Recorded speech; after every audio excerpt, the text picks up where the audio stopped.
Welcome back, everybody, to another episode of Ben the Human Plays Vagrus, the Riven Realms. We've got ourselves into a bit of a pickle. We're in this Tectum Carvos, a town besieged by sandworms, and we had to fight our way to get into it, and God knows what it'll take to get out of here. They say that history repeats itself, but they rarely say that it also has a cruel sense of irony. Both are true to Tectum Carvos, this frontier town built inside halls and tunnels dug into cliffs long ago by giant worm-like creatures. Creatures whose descendants keep returning over and over again to snuff out all life here. Yet the settlers also come back to Tectum Carvos, as if trying to prove to the gods that with enough willpower, mortals can thrive in even the most hostile of environments. That seems like a bad idea. But here we are. We could go to the Forum, which is the only safe place in the besieged town. What do they got as far as stuff? Equipment. Looks like they have skewers and guard animals. So there's no factions here. Not great. They don't have like any things other than chitin, I guess. We'll exchange for some news. There's passengers that are like, please get us out of here and take us to Lumen. We'll go anywhere. Anywhere but here. Alright, looks like there's not a lot to do in here other than to visit the Forum. The stench of slain worms permeates the central forum of Tectum Carvos, safe under the hard rock shell that covers the town.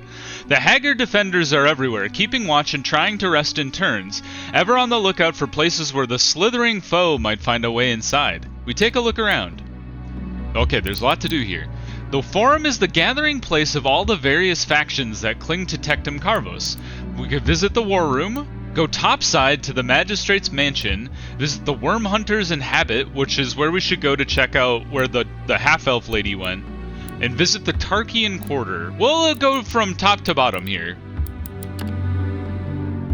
Alright. Dark elven soldiers clad in silver-trimmed black armor usher you into the villa now owned by the illustrious Prince Kareem al-Baresh. Once inside, you are led to the War Room by Tarkian servants belonging to your host's noble house. The chamber used to be a spacious bedroom, but is now a busy command center with maps strewn across tables, piles of parchments detailing logistical endeavors stacked on shelves, scouts reporting worm sightings, and even a detailed model of the city. Welcome, Vagrus, the prince hails you with a warm smile. The Crawl nods her head. You must be here to learn more about our current and dire predicament. As promised, we'll tell you everything. You accept the prince's invitation to sit down on a pile of comfortable Tarkian cushions on the balcony. The Crawl stands a few feet away, leaning on the balustrade. The worms have been wandering in the southern deserts of the Syrian plains for several decades now, the prince begins his tale, but sightings were disregarded in general, especially by imperial authorities. You begin to see a pattern here, the Crawl butts in, to which the prince chuckles. Indeed, the presence of the creatures turned from nuisance to threat relatively suddenly several months ago. The worms began swarming, their numbers rising to yet unseen heights. They fell upon Komitatai's outposts, travelers moving north, exterminating anything other than their own kind. Tectum Carvos survives because of our efforts and because of the hard rock it was carved into, but that will not save the town indefinitely. The worms can dig into the stone too, albeit slowly, and so we are trying to fortify ourselves to postpone the inevitable. Sooner or later, Tectum Carvos will have to be evacuated. Many lives will be lost. Our assets and holdings will be lost. You ask why the Empire does nothing to help.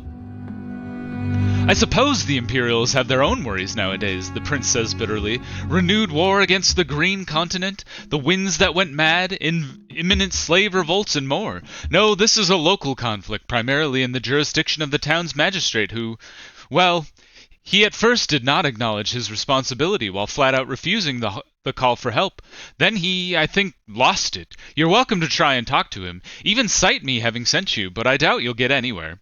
He is hiding in his villa topside, the Crawl interjects. Some buildings were built on top of the rock shelf, you see.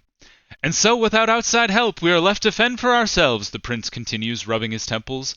What was I to do? Abandon the people here? My people and all the rest? Besides, how would it make me feel? And I do care about its inhabitants, Vagrus.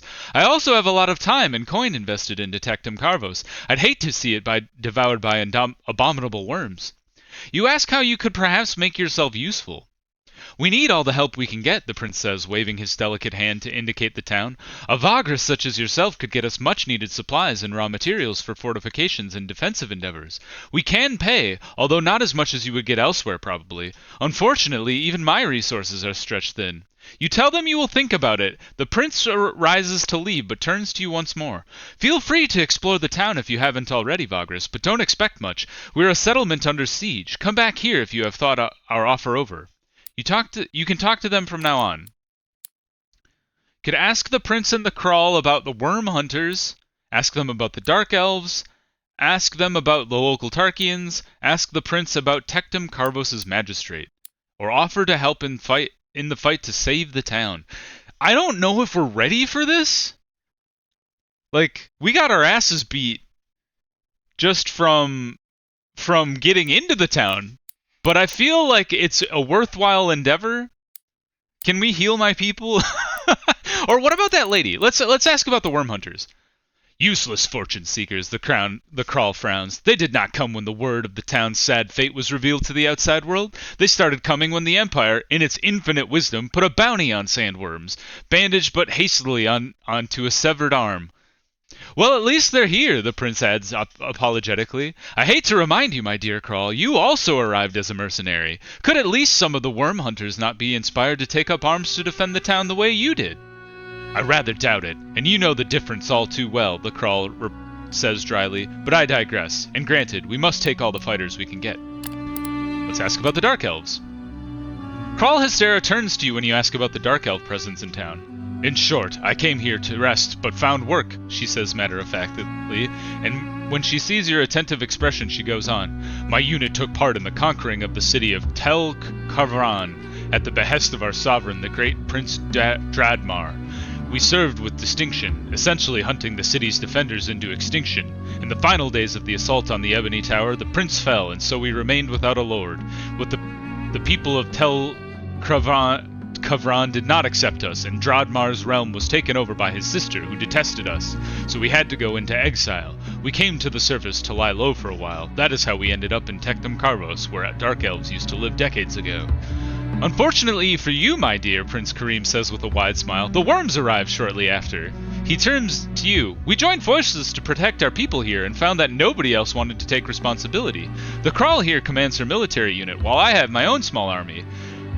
Crawl is a military rank where I come from, the Dark Elf soldier clarifies when you ask her about it. A captain of sorts, but only those of noble blood can become one. What about the local Tarkians? Prince Kareem looks out at the city as he begins to speak. I led my people here from far away Tark. My ancestors fought for the founding of Tectum Carvos, and thus retained the right to certain trade concessions and assets here. It has been neglected for a long time, but wishing to make a name for myself and a family of sorts, and successful Tarkian merchant lords, I decided to strike out and reclaim what's ours. The twin gods seem to have a sense of humor, however, as shortly after establishing an outpost here, the worms emerged to prey upon us. When you ask about his family, the prince bows his head. Genuine interest, I'm flattered. I hail from Albaresh dynasty, a 6th-generation trade prince myself. We specialize in spice and coffee, but like most Hunjari, we live for commerce in general. Talk about something else. Let's ask about the magistrate. A useless man holed up in his topside villa that doubles as the meager imperial garrison of Tectum Carvos, the Crawl tells you. Their only task is to guard the magistrate, however. That should tell you everything. I personally believe the magistrate cracked under the pressure of the town's gloomy predicament and simply retreated into his own mind where he has done everything he could, the Prince Kareem says and sighs. But in truth, even if he went through official channels to gain support for the fight, he would not succeed. The Empire all but forsook Tectum Carvos. You are welcome to talk to him, even tell him you go in my name, but it will all be in vain. Why don't we offer to help save the town? Let's see what we can do.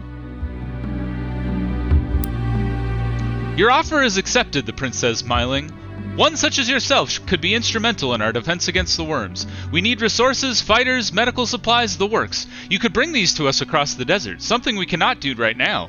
We would pay you, although probably somewhat less than other places. But hey, you get to be the hero, the Crawl says, and for the first time you see her smile. To specify, Prince Kareem continues, we need obsidian and ivory for the traps and fortifications we are building, as well as mining equipment for the underground work. We are also low on people who can do the work, the Crawl butts in, but mostly people who could organize the fortification efforts. Overseers, taskmasters, slave drivers, get us some and we'll cover their expenses. Lastly, the fighters, the prince concludes, the more we have, the higher the chance we'll come out alive in the end. Of course, obsidian blades are most welcome so that we can arm them better, as are supplies and medical tools for what is to come. So are you still in? The Crawl inquires. Let us do it. That is scrumptious, the prince exclaims and bows his head in respect. I hope to see you and your shipments in the future, Vagrus. May Amun shine the light of truth upon your path, and Inubis hide you from your enemies. Come here if you have something for us, the Crawl adds. You have your work cut out for you. Alright, we need to... I'm gonna write this down later. So we want to give them supplies. That would be good. Average price of your own stock. I'll have to do the math later to see like how that works out. Obsidian is good. Ivory is good. Obsidian blades. I don't even know where to get that other than when we get like illegal shipments from people. Mining equipment we do not have. Medical supplies we could give them. Introduce their newest taskmaster.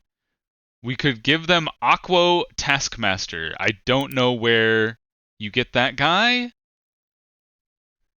Preparedness is 360 or less. We have 0.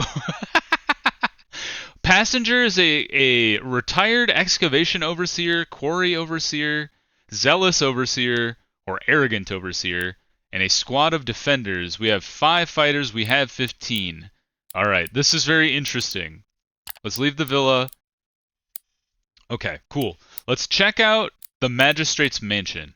Once you ascend several sets of stairs carved from the stone of the cliffs, you arrive at the ridge on the top of the rock shell. High above the level of the sands now stretch out to the horizon in all directions. Up here are only a few buildings baking in the sun, one of which is a castrum, a fortified villa that houses the handful of imperial soldiers stationed here, as well as the home of Tectum Carvos' magistrate.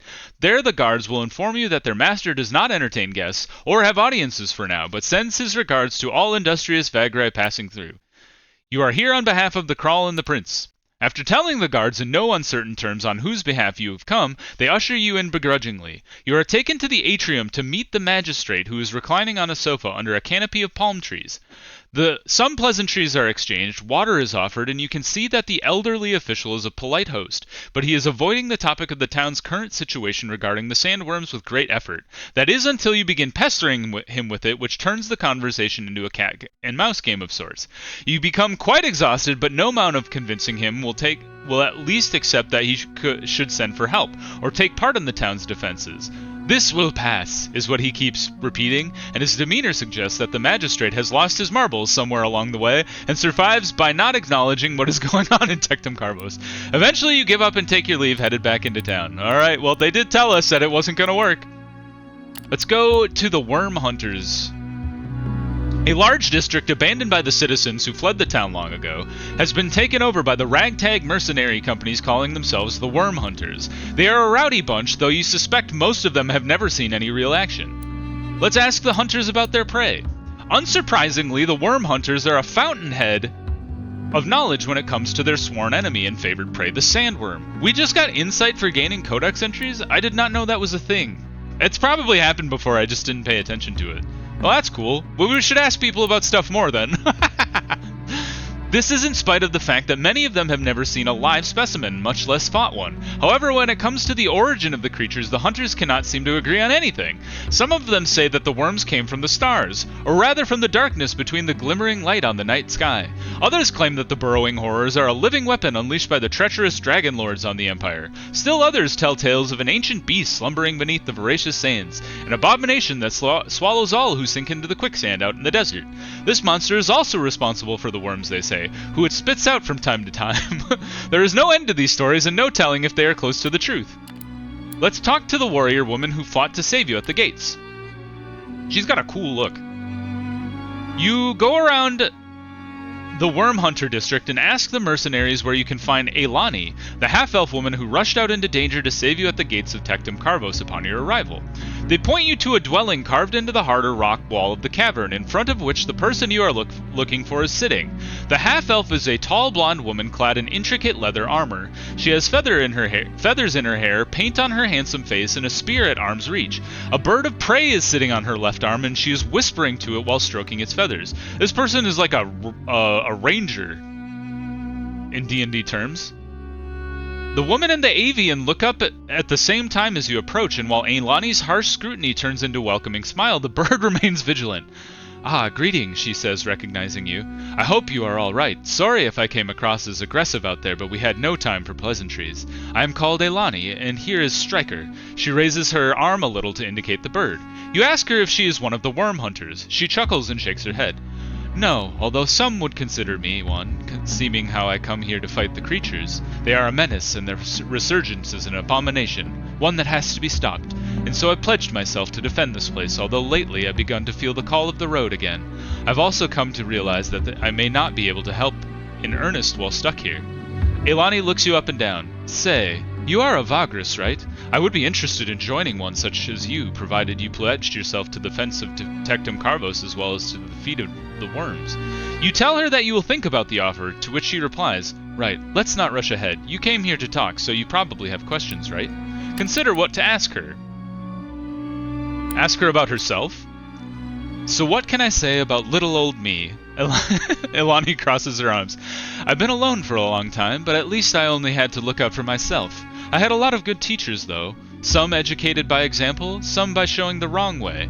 I not only learned to survive in the wilderness, but also to survive while staying in tune with nature. I've been living in accordance with this balance ever since. The lust of my people took me, so I wandered the continent, and I saw the wasteland in its many forms. Then I met someone, a true soulmate, and we got married. He's not here. We've been out of touch for a while now, but I intend to find him again. That's an interesting marriage. She smiles kindly. I think that should give you a fairly good idea of me. She is a druid, perhaps. Let's ask about the half-elves. We can get some more codex entries. Well, I can't really speak for all half-elves, especially because my kin is not a unified, culturally homogeneous people, not even as much as humans. We are half-breeds, often raised among Imperials or other humans, almost never among elves. I know quite a lot about my kin, though, as I have made a habit of contacting as many of them as possible. Conversely, the thing that is most common about us is the strange wanderlust that begins to grip us from time to time, scattering us to the wind. This nigh irresistible sensation alone keeps us from ever achieving anything great together. Let's talk about something else. Ask about the bird! Oh, you mean Striker? She glances at the bird with a fond smile. Him and I go way back. Beastmasters such as I form bonds with the animals the way some people do with other people. Much like Vagrus, I suppose. Striker is very special. I often see through his eyes, feel what he feels, ask him to aid me and the like. He also protects me as I protect him. Cool. She could be the Comitatus, like, beast person. Her skills and abilities? I am sure that a Vagrus such as you would find me useful. I am a warrior, an explorer, a scout, and a wanderer. I can survive whatever the wasteland throws at me. On top of that, I have a natural, connection to animals, and for this reason I have been in the employ of several Vagrus, the leader of handlers in the past. It's pretty clear why she would want to join my crew. She made that pretty straightforward. Let's recruit her. You tell Eylani that you have pledged yourself to the aid of Tectum Carvos in its fight against the sandworms. The warrior smiles and nods. So I've heard, and I'm a woman of my word, so... Shall we join forces? Recruit Eylani. Good, I can't wait to get out on the road. Irifons be my witness. The half-elf says and begins to pack her belongings, while her bird eyes you suspiciously. Chill out, Striker. We're on the same team. Buy trophies from the hunters? No, thank you. We could, and the Tarkian Quarter? We could purchase falcons. Hunting and scouting base chance goes up. And a simple spyglass. Huh. Well, we don't... Honestly, we don't do a lot of scouting, as bad as that is. So I don't know if that's super helpful. Alright, return to the Comitatus. I was thinking about this. There's 3 fighters for sale, essentially. Why don't we buy these 3, and then immediately just give them +2 guys to our buddy. Prince Kareem? We have supplies. Have some defenders. They were already here, but I'll take credit for it anyway. Your contribution to the defenses is much appreciated by the Prince and the Kraul. The new recruits join up with the city's defenders after their wages are worked out. We have brought something else? We have 5! We got 5 for that! That's nothing! Alright, we need supplies, obsidian, ivory, and obsidian blades. Okay. Ivory, obsidian blades. And then what were the other things? Mining equipment, medical supplies, and taskmasters and overseers. Mining equipment. Taskmaster. I said I was going to write this down later, but I think this is the last thing we can do here. And overseer. Okay, cool. So giving them defenders doesn't really seem to help all that much, but it is something. We have enough supplies to get back to Larnak. 7 days, we have 9 worth of supplies. So I don't think we could really give them the supplies we have on hand. Although we can buy supplies here.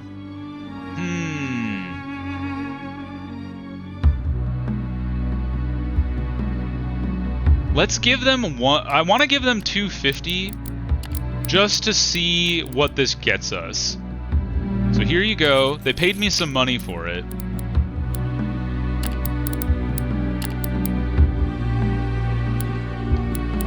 And let's see here.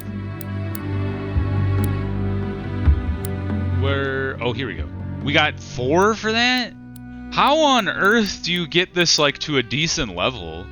Or I guess I don't even know what level they need, to be honest.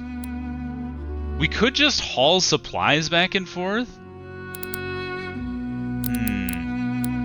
Alright, let's leave the villa. Return to our comitatus. We have 7 days worth of supplies. That should be enough to get back to Larnak. It's 7 days maximum. Although we need to camp, so let's get 1 stack of extra. So we'll rest at the Manzio. Our people are all hurt. We're gonna use some of our healing supplies to try and boost some of that. All of our stuff is doing pretty okay. Some healed. We got some rest in. Oh, what we should do is upgrade Eylani at the very least. I'd love to work on getting some of these combat skills upgraded. I feel like it just helps in general. Skewer would be awesome, I think. Yeah, it's a well-aimed spear attack that pins people down. But it takes prowess and dexterous, and I'm not sure where that even comes from. Because there's dexterous here, but where the hell is prowess? I feel like I've asked this question before. Let's see. Let's give her... She's already got Chief Handler, and Scoutmaster is already taken, so that's cool. Elven Blood? We need Prowess and Strong-Minded. Acrobatic would just be Dexterous 3. And what does that give us? Choose to move where after a successful evade. That's kind of cool.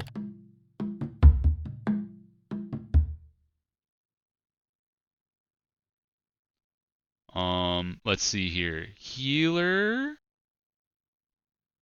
Mighty is good. Healer is good. And then let's give her some Savvy. Just to help the team out. Confirm. Alright, good. We have 5 insight. We could go for level 3 with her, but I think I want to hold on to that for a second. How much does it take to upgrade resourcefulness? Doesn't... I feel like it normally tells me when I... No increase to revert. I feel like it normally tells me, but I don't know. We'll hold on to the 5 that we have in case we can use that later. Exchange for more news. And now, let us brave the desert. To Larnak we go. The desert beyond the North Gate appears barren as it shimmers in the sun's cruel light, but there is something unsettling about the dunes. The guards keep score of which of them spots more ripples of sandworms moving beneath the surface. A worrisome yet cheerful competition lift their spirits. They warn you that if you leave, you might need to fight your way back. Set out nonetheless. Please don't attack me. I thought I was going to get blasted right then and there. Alright, we're out of here. Stay alive, people, while I'm gone. Alright, more healing is done.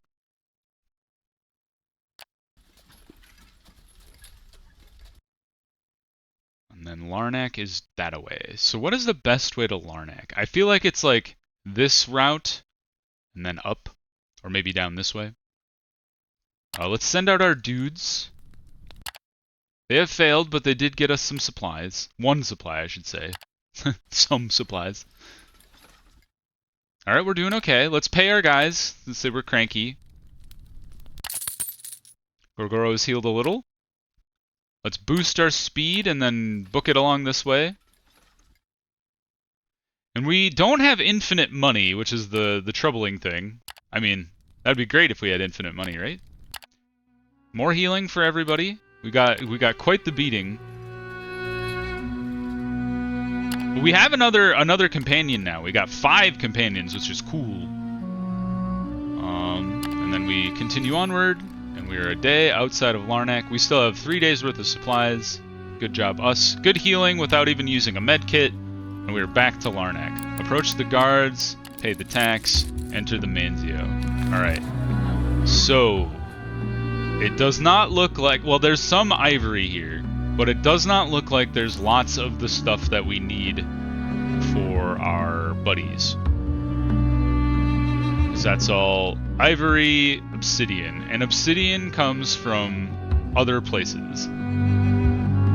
Where is ivory the cheapest? Avernum, Utvarar is pretty cheap. And the Crimson Gate is also cheap. Utvarar... So maybe we want to make our way back to Avernum. If we can. You want us to go all the way to Ash. You guys, can't you, like, give me a decent mission? That doesn't take me, like, across the world? Near Amphalat Outpost? That's the wrong way? Avernum? 7 silver for that? I'm leaning towards taking this goods to Torzeg's shelter. Because it's pretty good money, and I kind of want to go back to Torzeg's to get obsidian for our buddies. The other thing is, it'll take us to Crystal again, which I forgot. We actually have enough famousness, if that's a word, to go to Crystal and help solve that issue in Crystal, where they were like, who owns the town now? So let's do this. It's gonna take us out of our way. I don't know if the mission to help the city has like a time limit or something, but we're gonna find out, I guess. So we're gonna go to We're gonna go to Mirage, Crystal, and then Lumen. Mirage is 6 days away. Crystal is then like another 6 days, or like 5 days beyond that, and then Lumen is... I don't quite understand this. But I wish you could like plot a course and then it would tell you like the amount of resources you need for that. Ah. Whoops. What does this do? Notes. I've never done that. Marked locations remain visible regardless of maps. Okay. Well, it'd be cool if you could plant the map out, but I don't know if they're still like making those kind of updates to the game other than just kind of like small fixes. Supplies and Blight Kelp look like coal. That's very good. Let's see here. So we need at least 6 days worth of supplies to get to Crystal. Mirage, I should say. I think we should... Oh, why are supplies so expensive in Larnak? I did not realize that was the case. Let's go for 4 stacks. The Bright Kelp is for Torzeg's shelter. I think we want to take Bright Kelp all the way to Torzeg's, since that's where we're going anyway. 3 and 3. We'll just punch in the cities that we're going to as well. Yeah, Torzeg's shelter is going to be the best for Bright Kelp. So let's make this a Bright Kelp only run, if we can manage it. Wow, bright kelp is expensive as hell, I just realized. Okay, well, that's not gonna fly. Bright kelp only. Bright kelp some is great. But what else could we sell in Larnak? For maybe like as we go? Because we'll need to sell some stuff as we go if we want to fill out our inventory. We could. Bright kelp is expensive. I would love stuff that's like around a singular copper thing. Chitin is a pretty good one to sell in crystal and in lumen of all places. It's not in oh actually it's even better in Tor's eggs. That's funny. Coal. Can we buy chitin here? You do have chitin here. How much does that cost? Okay, that's much cheaper. How much do we need to pay our people? I don't know. Hey, people are going to Torzag's? You come along with me, sir. Anybody else? Anybody else want to come along? Alright, cool. I think that's as much as we can afford to do. And I think we should just leave. Because we don't have a lot of time. Alright, we're gonna go northeast. Alright, this is our plan for next time. So we're gonna head to Mirage. We're gonna sell things as we go to keep our people paid, and then the whole plan is to get all the way to Torzeg Shelter to deliver our people and deliver that shipment, as well as drop off that bright kelp at the very end. Then we will pick up Obsidian and go back to Larnak, and then prepare to go back to Tectum Carvos. I'm imagining by the time we get all the way there and all the way back, our people should be pretty healed up because we'll have camped a lot. But until next time, that is our plan. I hope you guys enjoyed the episode. If you did, click the like button. It helps out a lot. If you want to see more of the Vagrus Riven Realms playthrough or my other videos that I have going on the channel, subscribe to the channel. That also helps me out a lot. It was a lore-heavy one, but I hope you guys enjoyed the break from combat, because they can get pretty combat-heavy, although that is pretty exciting. But until next time, everybody, I hope you have a good one, and I'll see you in the next video. Bye-bye, everybody!